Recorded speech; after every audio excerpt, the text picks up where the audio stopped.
Hey guys, how's it going? Welcome back to another video on the channel where today we're going to be bringing back a couple of tutorials, and it is at a pretty critical time of the year. So of course the virus is around at the moment, but we don't want to talk about that. We want to just get into FIFA and just trying to escape from all of that. So hopefully you guys are all doing good and everyone in your families is doing great.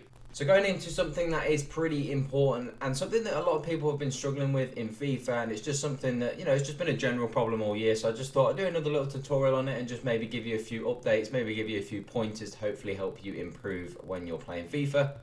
And that is how to create more chances, something that everyone wants to know how to do. Everyone wants to know how to score more goals, how to create more chances, how to have a lot more fun in FIFA.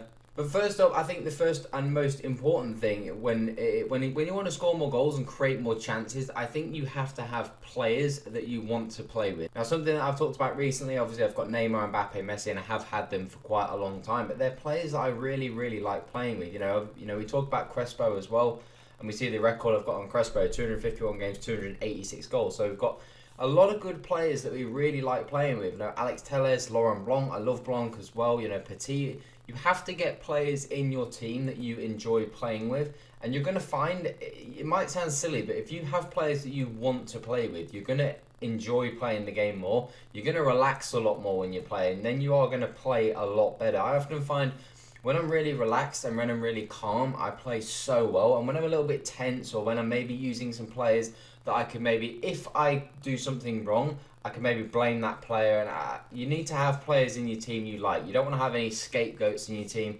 because then you're going to point to them and think they're the problem. If you have 11 players in your team you're comfortable with, you're going to play a lot better. Now, the second thing I think for me is tactics. You have to have as well, like I said with players, you have to have a set of tactics or a number of tactics that you're really, really happy with. Now, these are the 4 tactics I'm using. I'm not going to go into details. We've already done a tactic video covering some of these tactics in depth, and you can see 4-3-2-1, 4-2-3-1, and 4-3-3-4. 3 most tactics we've covered recently are the 3 tactics that I use. But especially, you've got to have tactics you enjoy using. You've got to have tactics as well that you're comfortable with. For me personally, 4-3-2-1 is not necessarily the best formation in the game this year in many people's eyes, but it's actually the formation that I seem to play best with. I've been playing with it again recently, and I play super, super well with it. I seem to have a lot of good freedom. I seem to score more goals in this formation, create more chances. Now, I'm not saying you need to play this formation. I'm saying you need to pick and find out a formation that you play well with. Like I said, like with players, you have to have players that suit your style of play and players you enjoy playing with. You also have to have a set of tactics and instructions that you like playing with and you feel comfortable with. Because like the players, if you have tactics and instructions that you are comfortable with and that you find suit your play style, again, it's all going to layer on top of the fact that you're going to play better, you're going to create more chances. Now moving on to some examples really of some of the chances and goals that I scored this weekend league so far, some of my earlier games, and just some of the chances. I just want to talk through some of the chances and some of the things that I think about when I'm playing. And the one thing I think you'll see in a lot of these chances and a lot of these goals is I am very unpredictable in the way I attack. You'll see that not really many of my goals are scored in the same way. One time I'll be tick-attack passing, the next time I'll be using skills, the next time I'll be going down the wing, the next time I'll be using my long ball tactic, which I have, so I'll be using my pacing behind. You have to really mix up the way you play, and we're going to get into a finishing tutorial in the next couple of days as well, and that's going to really, go along the same process of the fact you need to be unpredictable when you select your finishes. Sometimes we'll hit to the near post, sometimes we'll finesse to the far post, sometimes we'll chip the keeper, sometimes we'll look for cutbacks, and that's the biggest tip I can give you when it comes to creating more chances.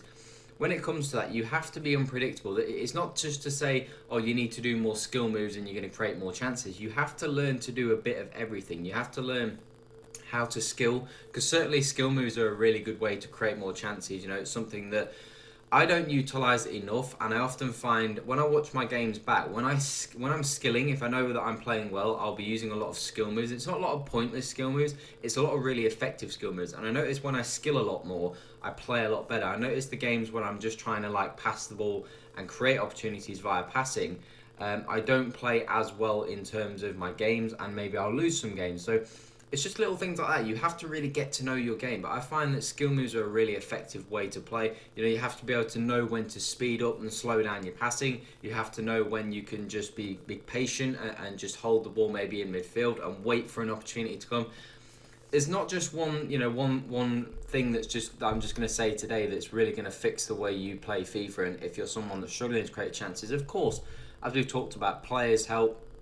Tactics and instructions. You see that time there we go, long ball over the top for Crespo. It's the first time we've done that in any of these clips, and that's what I'm trying to really get across. That's what I'm hoping. Hopefully you're gonna maybe take away from this video.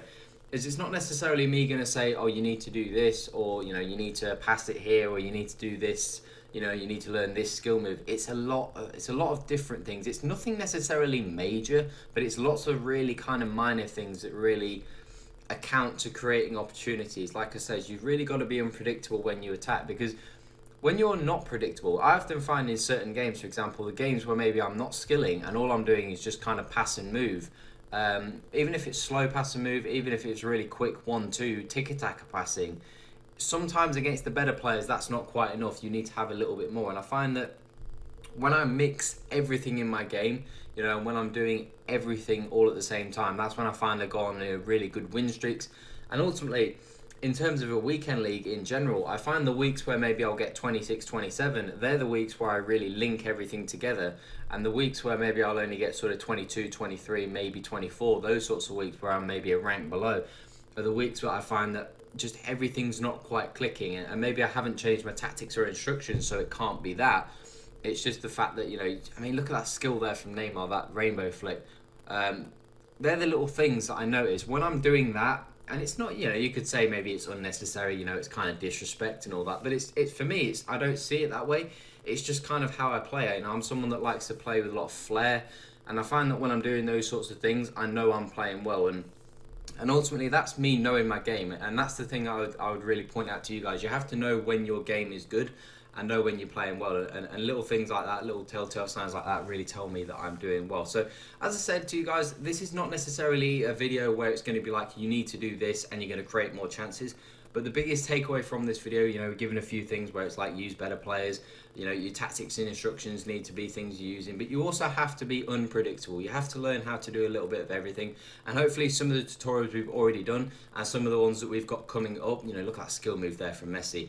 Right on the inside, that fake shot just completely sells the defender. If you don't do that fake shot, you don't get that opportunity. And it's little things like that that you need to be able to do that are really going to help you. So hopefully the tutorials that we have done and the ones that we're doing in the future, and also some of our tactic videos, hopefully all these things link together and hopefully can make you a better player and have a lot more fun on FIFA. As I said, guys, obviously FIFA at the moment, I think is a really good way to escape kind of what's going on in the world at the moment. So hopefully you guys are just enjoying the game. And for me personally, I'm really trying to not complain about this game at all, because when things like this are going on right now, it just kind of highlights that there's a lot bigger issues going on right now, and complaining about FIFA is not really relevant. So let's just try and enjoy FIFA for what it is, and hopefully these little tips and tricks will help you out when you're playing FIFA yourself. So if you do want to see more videos and more tutorials, do drop a thumbs up on the video. Make sure you hit the subscribe button as well if you are new to the channel. That is all for today, guys. Have an awesome day. Stay safe. I'm out.